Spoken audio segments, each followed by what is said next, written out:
경기도 수원시에 사는 한 20대 배달 기사에게 일어났던 일인데요.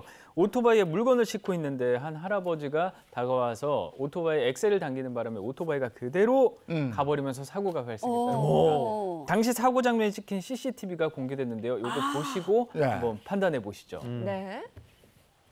자, 바로 이 영상입니다.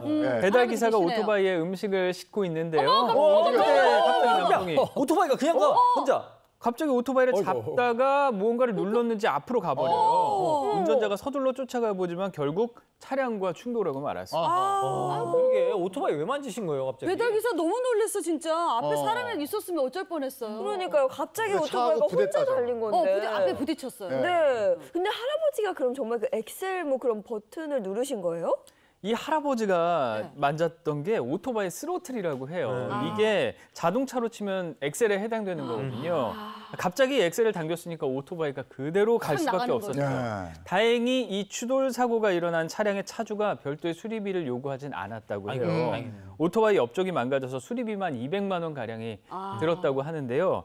배달 기사는 이 사건으로 연간 보험료도 870만 원. 그러니까 갑자기 생돈을 쓰게 생겼으니까 얼마나 황당했을까요? 그리고 수리되는 동안 또 일도 못했잖아요. 그렇습니다. 20대 초반인 이 배달 기사 자신의 어려운 가정 형편 속 사실상 이제 가장처럼 이렇게 지내왔다고 소개를 했어요. 그래서 큰맘 먹고 오토바이를 구입한 걸로 첫 번째 배달에 나섰는데 이날 이런 사고가 발생을 한 겁니다. 결국 배달 업무 못했고요. 집에서 울고만 있었다면서 안타까운 사연을 전했습니다. 아이고, 이게 얼마나 속상했을까요? 그런데 이 상황에 그 할아버지 측에서 또 무리한 요구를 또 했다면서요? 그러니까 아들이 전화해서. 사고 이후에 전화가 왔어요. 그러니까. 아들한테서 전화가 왔는데 아들은 아버지 심장이 안 좋아서 많이 놀라셨으니까 대인 접수를 해달라. 그러니까 이걸 설명하면 보험사를 통해서 진료비를 내달라는 요구가 있다는 겁니다. 여기에 이제 배달 기사는 보험 사기가 아니냐 이런 의혹을 제기할 수밖에 없는 상황이었는데요. 누리꾼들도 이걸 도대체 왜 대인 배상을 해주냐. 오히려 오토바이에 대한 손해배상을 당신이 받아야 한다. 이런 얘기들을 하고 있습니다. 어떤 사람이 이제 실수로 고의나 과실로 실수로 해서 다른 사람을 다치게 했다. 그럴 경우에 이제 대인 보상이 되는 거죠. 그래서 보험사에서 이제 대신 보험금을 지급하고 가해자에게 이제 구상권을 청구하는 게 일반적인 시스템이에요. 그 이 사건 같은 경우에 만약에 할아버지가 피해자라면 할아버지가 당연히 이제 보험금을 받을 수가 있지만 반대로 만약에 할아버지가 어떤 고의나 과실이 있어가지고 배달 기사에게 오히려 피해를 입혔다. 그럼 할아버지가 오히려 손해를 배상해줘야 될 사람이지 피해를 받아야 될 보험을 받아야 될 주체가 아니거든요. 그렇기 때문에 논란이 생기는 것입니다.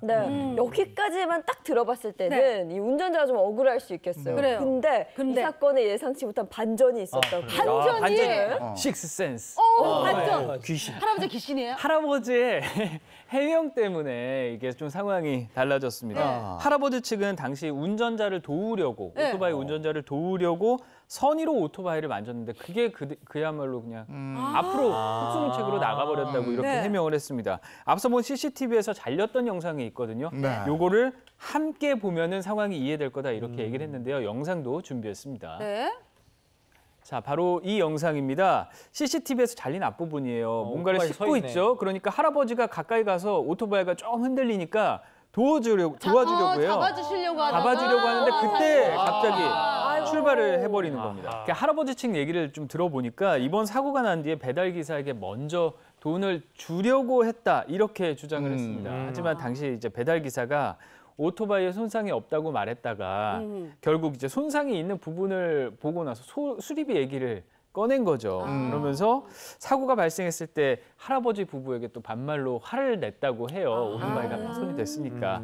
배달 기사가 이제 민사 소송을 건다기에 할아버지도 그럼 그렇게 하자. 이렇게 얘기한 게 마지막 대화예요. 그러니까 할아버지가 도와주려고 한 선의를 몰랐을 거 아니에요. 그렇죠. 근데 어떻게 나중엔 알게 됐고 그 대화를 좀 해봤는가요? 어떻게 했나 모르겠네. 다행히 오토바이 배달 기사도 이 사실을 뒤늦게 알게 됐습니다. 그래서 할아버지가 도와주려고 하신 건지 몰랐다 이렇게 얘기를 해서 서로 전화로 사과를 하고 만나서 오해를 풀기로 했다는데요. 또 자신을 도와주려고 한 사람에게 수리비를 청구하는 게 좀 마음이 걸렸나 봐요. 그래서 199만 원 수리비 중 라이트값 20만 원만 받기로 했다. 이렇게 나중에 소식을 전했습니다.